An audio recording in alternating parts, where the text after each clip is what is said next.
3, we absolutely need. We won't be able to comprehensively change our entire educational system without going back to the very fundamental beginning, especially focusing on crucial early childhood education. From the tender age of 3, we absolutely need to start fostering our children's interest in the fascinating fields of science and mechanics, cultivating their curiosity and exploration from a very young age. This is something that had disappeared. I think that not long ago, we lost the interest of early childhood educators who were forced into early retirement after, unfortunately, the death of the father of the revolution in the 1990s. But today we are in the process of recruiting. In the recent recruitment drives, we have opened at least 1,000 positions for early childhood education. These people will spend at least 2 years in school. But in the meantime, we have also launched another cohort of 300, if I'm not mistaken, who are already trained and whom we need to recruit this year so they can start as soon as the next school year begins, allowing us to have preschools in more places.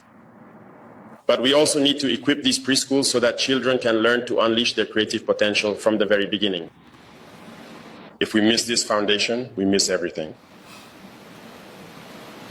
Today, we are investing a lot in education. We are trying to bring schools up to standard as best we can. There is a large-scale school modernization program currently underway.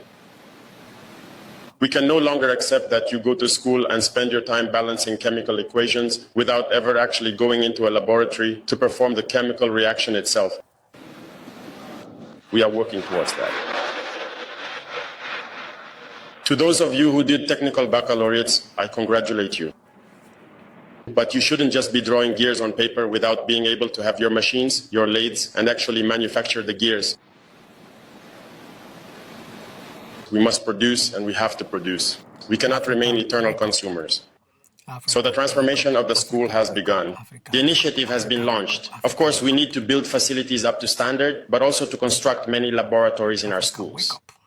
We can't spend our time drawing plant and animal cells without ever looking at them under a microscope to truly understand what they are. And as I said, we will do everything possible so that our education can be one that produces tangible results. We cannot continue to import. We won't.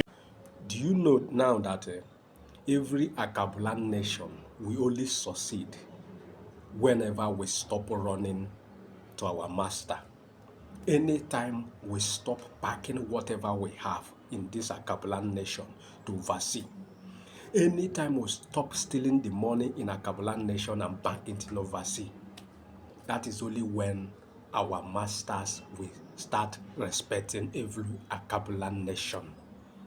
Because as far as you are still running there, they are seeing you as an Africa, which is not your originality.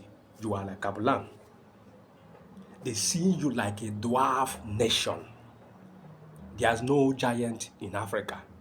Every Akabulan nation is a dwarf in their eyes because they see you like person that did not have common sense. That is why they will never respect any Akabulan nation. That is why they fear Captain Ibrahim Traore. They fear Tijani of Niger. They fear Senigueta of Mali, because they are the original of Akabulanese, those who think like Akabulan nation, those who have interest of every Akabulan nation, those who don't want to go to abroad, those who don't want to back money in abroad, those who don't want to buy house in abroad, those who don't want to do anything in abroad. They love their continent, this Akabulan. And they want everything that they are running, you people are just running there to have. They want to provide it in their own continent, Akabulan. That is why there is a change in their nation.